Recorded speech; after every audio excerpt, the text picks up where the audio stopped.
Welcome to the Banker Lamp. Please enjoy the video. You begin by securing your data. Back up essential files now so repair changes won't risk them. Once backed up, shut down and hold Command-R to boot into Mac OS Recovery. This opens disk utility and required repair tools. Make sure your Mac stays connected to power and, if prompted, to the internet for software updates. You're starting repair actions immediately because disk utility must run from recovery, not the active startup volume, to repair system disks reliably. You open disk utility and choose View, then Show All Devices so you can target both the physical drive and logical volumes. Start by selecting the physical disk and run First Aid. This checks partition maps and repairs low-level errors.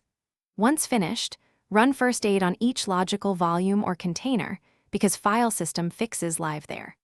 If First Aid reports problems and repairs them, run it again until it reports no issues. Make notes of persistent errors for the next steps.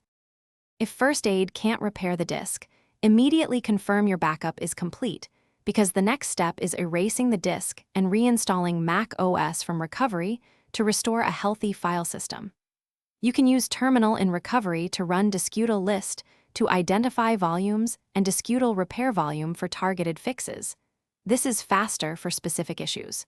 If Disk Utility and Terminal both report hardware faults, run Apple Diagnostics or see a certified technician, since replacing the drive may be required. Thanks for watching. If this was helpful, leave a like and consider subscribing. See you next time.